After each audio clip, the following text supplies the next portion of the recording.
Ilang taong ka, Betchy, nung nag-asawa ka? 17 po. Kung ating iisipin na talagang napakabata pa nila para sa pag-aasawa, bakit nyo pinasok agad yung pag-aasawa sa murang edad? Sa kuya ko po. Ano kaya ang malalim na dahilan na ginawa ng kanyang kuya para siya ay mag-asawa na maaga? Ma, pa, sorry, nung nagpag-asawa na nasapa. Pakawanin ako, mamang. Samahan nyo kami ngayong araw na alamin ang buhay ni Betchy. Halos mag-aalas 12 na ng tanghali ng baybay namin ng kalsada na ito patungo sa kanilang tahanan matapos namin manggaling kay Tatay Alejandro. Ito pong dinadaanan namin ngayon ay medyo matarik din na daan ay ano. Makita nyo, pababa tayo dito. At ano din siya, putik din siya. Ayan. Medyo mataas pala itong medyo mababa pala itong lugar ng pupuntahan natin ngayon. Pero ayun nga, wala naman tayong choice kundi baybayin na lang natin itong dinadaanan namin ngayon para marating yung kanilang tahanan. Malayo pa daw, babay? Malayo pa? Ayan, ilog na pala ito. Oh, baba na nito yung ilog na. May mga bahay pa dito, ano? Kung titingnan mo parang wala na. Ano pala ang pangalan mo? Betchy po. Betchy. Betchy po. Betchy. Opo. Ikaw, Betchy, may anak ka na ba? Meron na po. Ilan na ang anak mo sa ngayon? Isa lang po. Ilang taon ang anak mo pala? 2 po, sir. 2 taong gulang na. Opo, sir. Parang sa itsura ni Betchy nga, no? Sa itsura ni Betchy parang bata pa siya, no? Kung di ako nagkakamali lang. Ilang taong ka, Betchy, nung nag-asawa ka? 17 po. 17 years old. Opo, sir. Napakabata mo pa na nag-asawa, ano? Dito sa lugar na ito, taga dito talaga kayo? Hindi po ako taga rito po. Taga saan ka talaga? Taga San Jose po ako. Halayo San Jose yung bago umakyat ng Santa Fe? Hindi po, sa San Jose po dyan. Akala ko San Jose din kasi yung dinadaanan papunta ng Santa Fe. May San Jose pala dito. Opo, sir.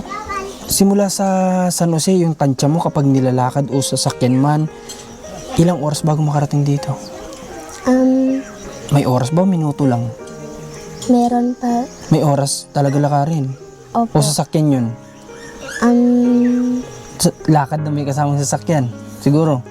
Hindi. Lakad lang talaga?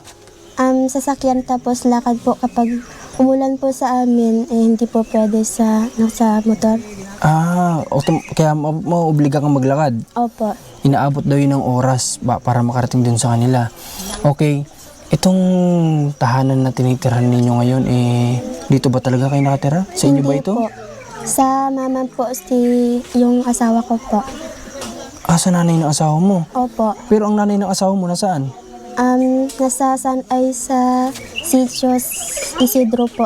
Sa madaling salita, hindi sila din dito nakatira? Hindi Kayo po. pinahiram lang sa inyo? Opo. Ang asawa mo asan? Nasa daan po. Nagtatrabaho po siya dun. Sa kalsada siya nagtatrabaho? Opo. Okay. Magkano ang sinasahod ng asawa mo naman sa... Isang linggo po. Ano ba ang sahura niya? Lingguhan? Arawan? Lingguhan po. Sa isang linggo, magkano kinikita ng mister? Kapag hindi po siya makapasok sa isang araw, 2 lang po. 2,000 po. Sa isang linggo yon. Opo. Yung 2,000 na yun, sumasapat naman ba sa inyo? Kulang? Hindi, kulang po. Ganon. Oo, kasi 2,000 pesos lang po yun. Sa isang linggo may anak pa sila. Ang anak niyo ba nagdadiaper pa, naggagatas pa o ano? Wala na po. Hindi naman. Ano ang kinakain niyo? Kinakain niyo na rin? Kanin? Opo. Okay, kahit pa paano, sa ganung paraan, makakalisles sila doon, makakabawas-bawas. Okay, kung mapansin niyo po ay dito kami sa parting lutuan nila kasi medyo mainit dito parte sa nila dito sa kabilang side na ito. Okay, ang asawa mo ba ay ilang taon na sa ngayon? Magkasing edad kami po. Magkasing edad lang kayo? Opo. Anong naisipan nyo at nag-asawa agad kayo ng napakaaga sa edad na 17 anyos? Ano yung nagtulak sa inyo para mag-asawa agad? Wala naman. Wala kayong naging problema sa mga magulang? Wala. Ano lang yung pumasok sa isip niyo, tag-asawa agad kayo? Ano yung, bakit niyo pinasok agad yung pag-aasawa sa murang edad? Ano yung dahilan mo? Sabi mo sa huwag kang mahiya. Sa kuya ko po. Kuya mo? Bakit? Anong problema sa kuya mo? Ano po. Palagi niya akong pinapagalitan po.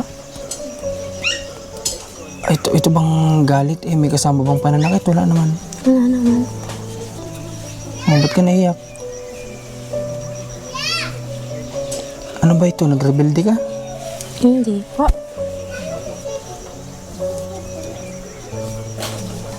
Ano ba yung ginagawa ng kuya mo sa'yo? Ano po, kapag may hinihiling po ako sa mama po, hindi niya po. Ayaw niya po ako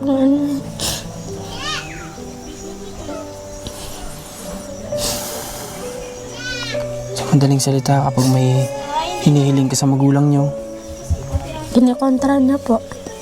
ay ganon. Opo. Matagal ba kayong hindi pagkakaintindihan ng kuya mo? Ayos na lang. Ayos na po kami.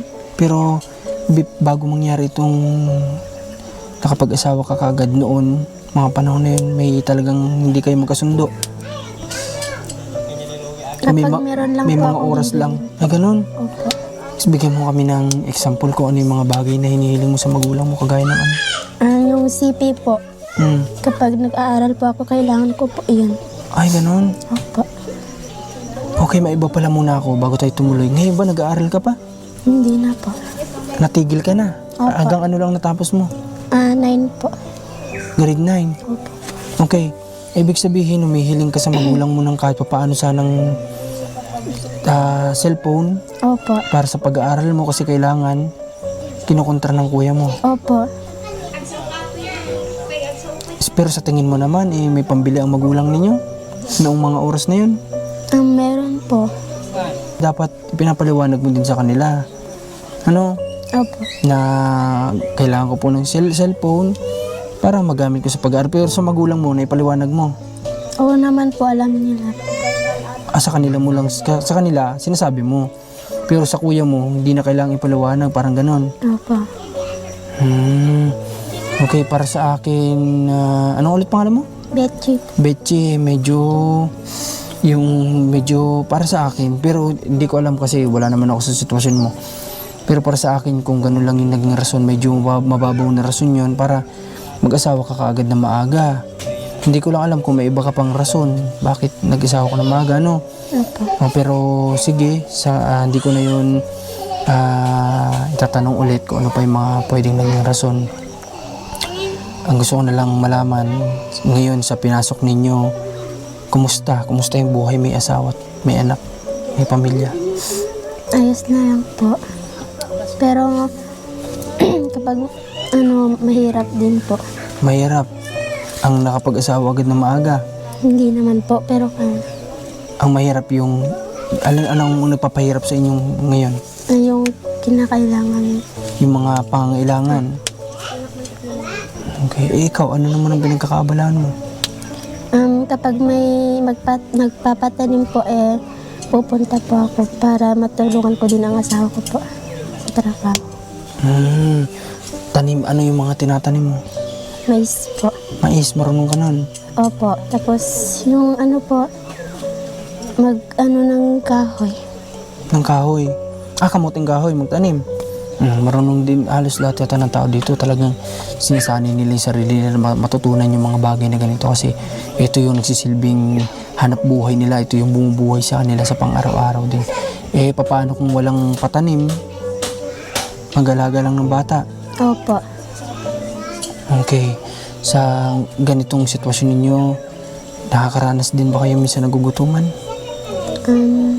Hindi naman po. Kahit pa paano? Opo. Ano lang yung pinakang hindi mo malilimutan na talagang halos dumaan sa naiiyak ka na sa sobrang dinadanas ninyo? Ano yung pinakamahirap na lang sa madaling salita na dinanas ninyo bilang may asawa na? Nagsisikap sila para kahit papaano maitawid nila ang kanilang pang-araw-araw, hindi man malaki ang kanilang kinikita. Kasi alam ko sa pagtatanim ng mais dito, may limit lang po talaga, hindi ka pwede magtaas ng sahod. Kailangan susundin mo kung ano yung tamang pasahod. Para po sa akin ay mababa lang po talaga para sa magtatanim. Okay? Sa pag-aalaga mo naman sa anak mo, hindi naman nahihirapan ka naman o hindi naman? Hindi naman po. Hindi naman. Opo. Kinakaya mo naman. Kinakaya ko naman po. Sa pag-handle mo sa asawa mo, hindi ka naman nahihirapan. Hindi naman po. Yung pag-aaway, meron ba? Bihira lang po. Ano yung madalas yung pinag-aawayan? Tungkol saan? Sa ano po, Saan? Pera, babae, bisyo. bisyo po. Ay, ganun. Bakit ano bang bisyo ng asawa mo? Umiinom po siya ng alak. Gada ano? Po. Gada ano siya umiinom? Bihira naman. Bihira lang po. Kapag umiinom siya, yun yung time na pinag-aawayan nyo.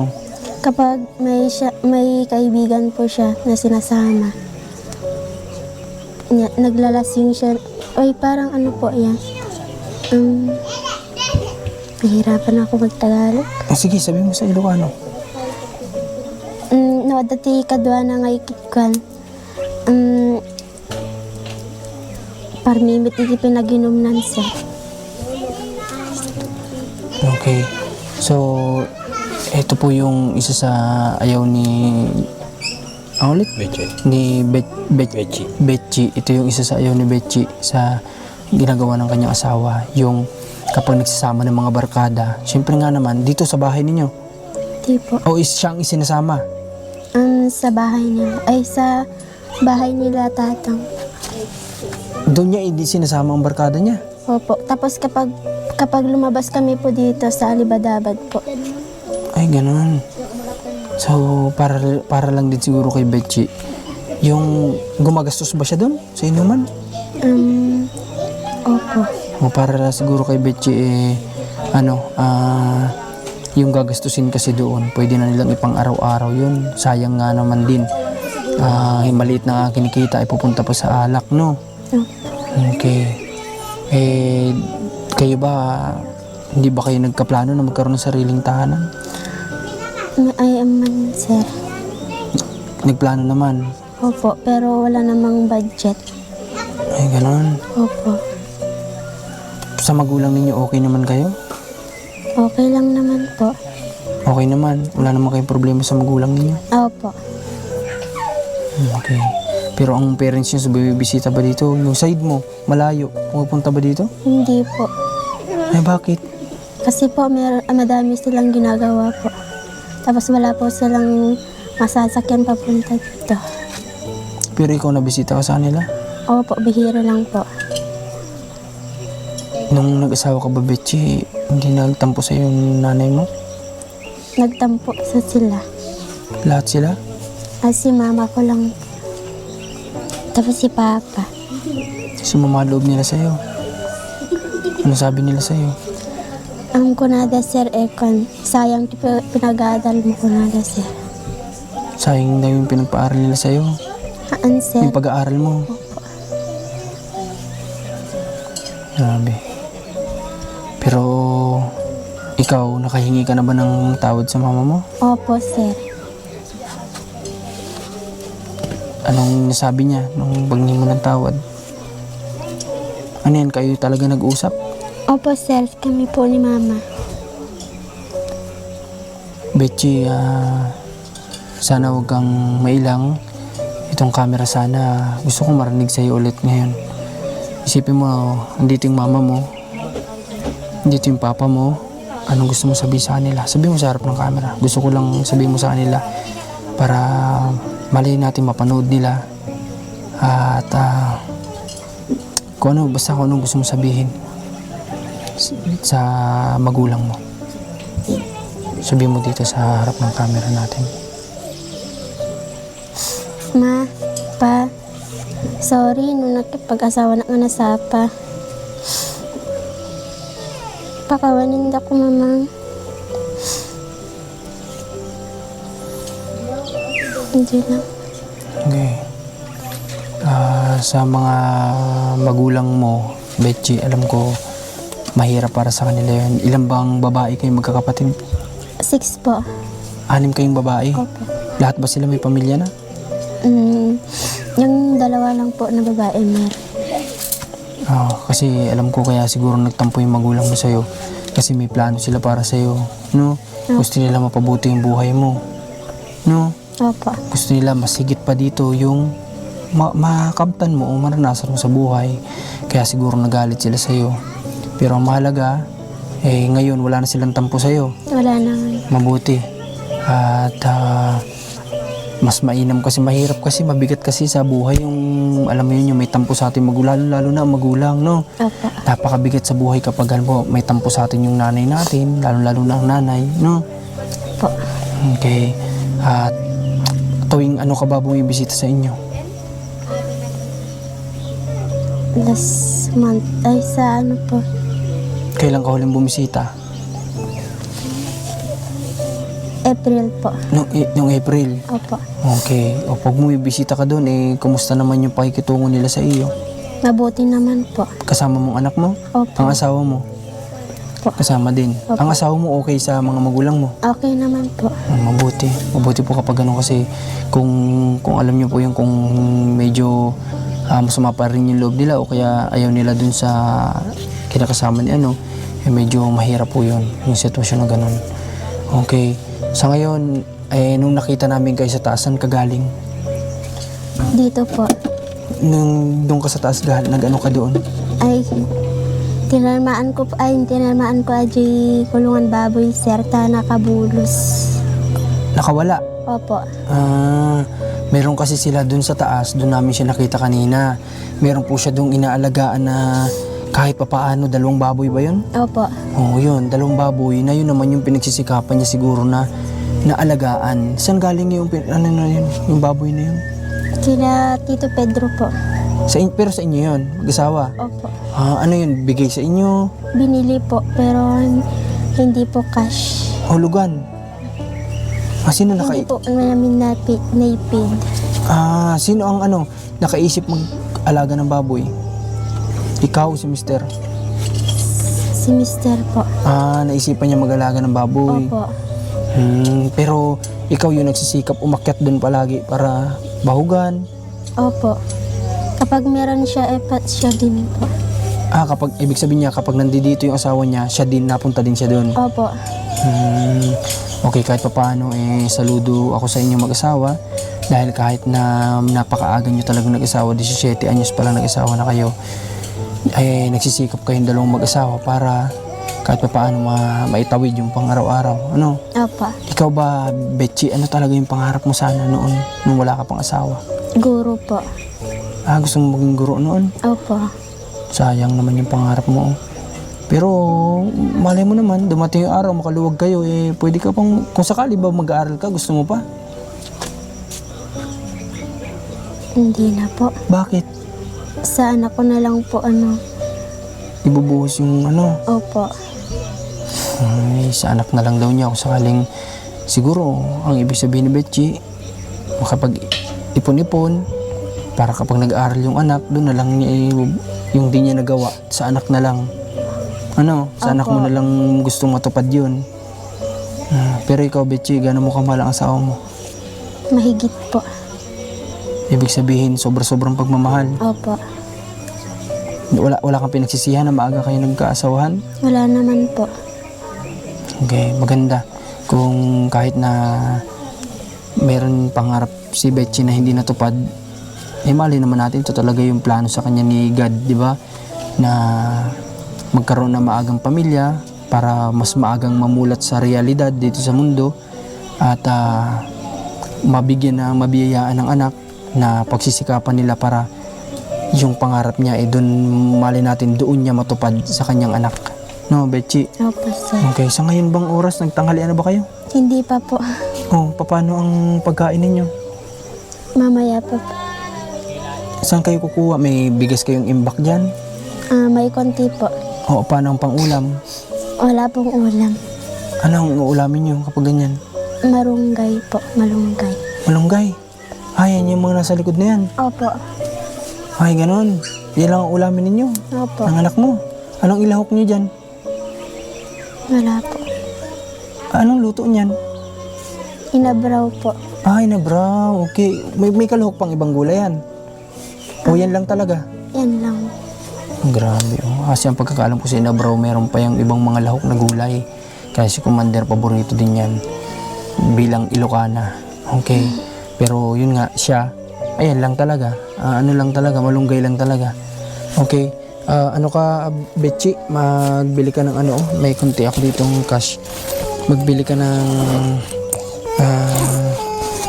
pang ulam ninyo, ha? O kaya pandagdag ninyo sa pang ulam ninyo, ha? Opo. Okay.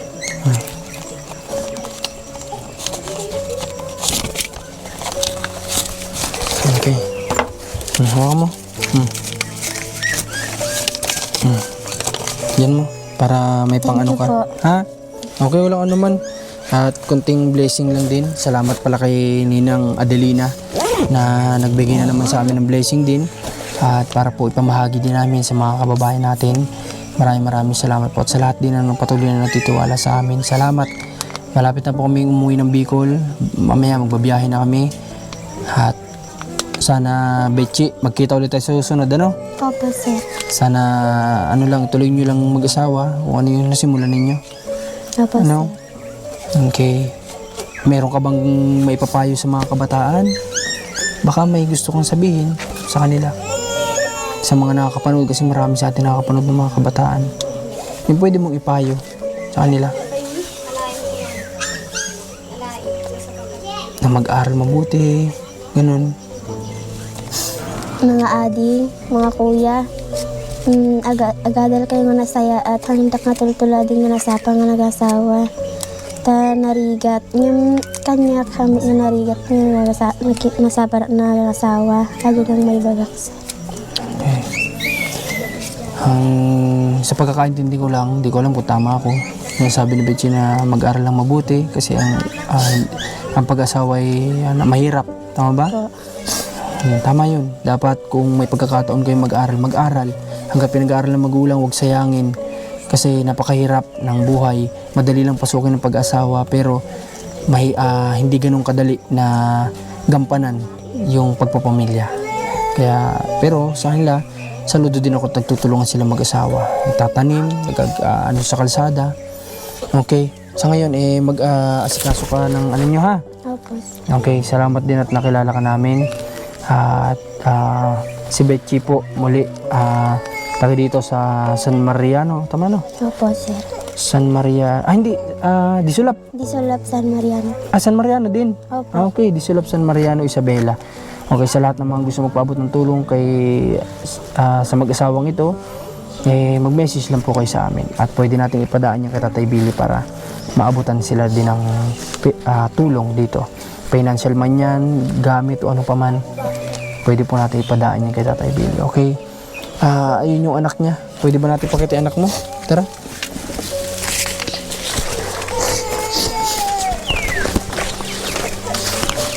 Oh, ito, umiiyak yung anak niya. Oh. Ito mga kapitbahay niyo dito, kamag-anakan niyo ba? Hindi. Kamag-anakan po yung lakas. Ng asawa mo. Okay. Yung asawa niya may kamag-anakan dito kasi siya. Hindi man siya kasi taga dito. Ito yung anak niya, oh, nag-iisa, lalaki daw ito. Bakit? Sige, kargay mo ang anak mo. Tana. Makinanay siya, ano? Ano? Makinanay. Asan siya mas malapit, sa tatay, sa nanay? Pareho po, sir. Paras naman. Opo, sir. Ilang taon na nga? Dalawa, no? Dalawa po, sir. Anong pangalan niya?